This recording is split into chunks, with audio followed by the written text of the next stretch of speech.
Bienvenue si vous nous rejoignez sur Pépé Soup pour suivre l'essentiel de l'actualité. Surtout restez connectés afin de bénéficier d'une recharge de 5 000 francs CFA. C'est tout de suite dans Pépé News.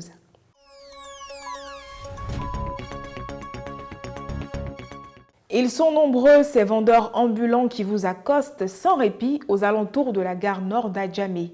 Pâte dentifrice, chargeur de téléphone portable ou brosse à dents, ils vendent un peu de tout. Cédric Amani a rencontré l'un d'entre eux à la gare Sotra pour connaître leur réalité. Qui sont-ils et quelles relations entretiennent-ils avec les responsables de la Sotra? Voici le cas de Oulaï Doni Luc. Nous sommes à la gare nord d'Adjamé, l'un des terrains favoris des vendeurs ambulants. C'est là que nous faisons la connaissance de Oulaï Doni Luc. Tous les matins, il quitte sa maison afin de proposer aux clients ses marchandises. On peut y trouver des protège-cartes, des produits d'entretien bucco-dentaire. Au quotidien, il fait face à certaines difficultés. Souvent on plaide aussi quoi. Vous voyez comme ça, on est tous des intellectuels. Moi comme ça, moi j'ai un niveau. Donc on plaide un peu quoi. Genre pour avoir un peu. Sinon c'est pas pour dire garantie pour la vie, c'est pas ça.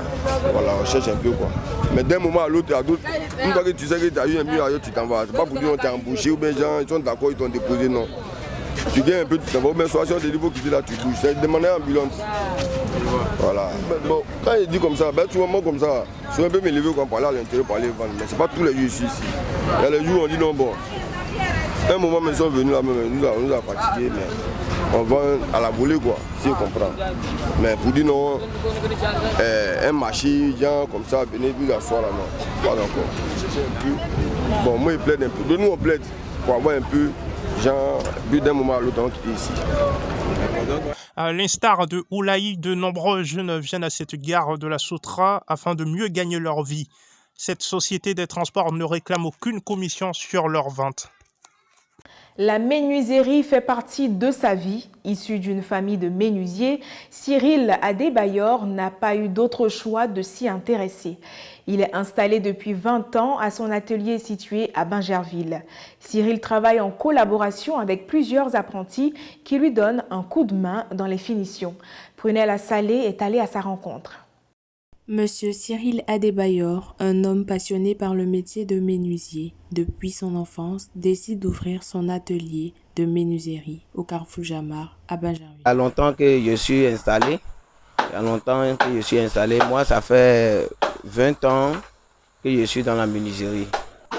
Et depuis bas âge que je suis dans la menuiserie, parce que bon, j'ai vu mes parents, ils faisaient la menuiserie tellement que moi aussi j'ai aimé la menuiserie. Au fur et à mesure, un peu, j'ai commencé à apprendre à fabriquer les petits tabourets et les chaises, les autres. Les bois, bon, moi je travaille avec des bois Iroko, Badi, les bois rouges, les sipo et les bayas. Ce sont les qualités de bois. Je travaille avec 5 personnes. On est là, on fait tout ici. Souvent, on peut faire les stockages pour déposer des bois. Et puis, bon, au fur et à mesure, le temps de pluie, on arrive à prendre un peu. En tout cas, vraiment, on est tellement satisfait parce que Dieu nous fait grâce, on gagne un peu. Bon, on peut dire Dieu fait grâce. Si la montagne ne vient pas à vous, allez-y donc à la montagne. Regina Sandrine Djeté est passée de la passivité à l'activité lorsqu'elle s'est rendue compte que les lecteurs n'achetaient pas ses livres, pourtant disponibles dans les librairies. L'écrivaine a donc décidé d'élaborer une nouvelle stratégie de vente qu'elle nous explique encore au micro de Prunella Salé. Regina Sandrine Djeté est une jeune écrivaine et scénariste ivoirienne, auteure de plusieurs ouvrages, et c'est à la Riviera Bonuma qu'elle se rend pour commercialiser ses œuvres. Je suis auteur de 14 ouvrages, dont 10 poèmes et 4 romans qui ont été édités au départ par Edilivre en France. Et je me suis rendu compte qu'avec les maisons d'édition, ça passe pas beaucoup. Les livres sont stockés en librairie, ça sort pas.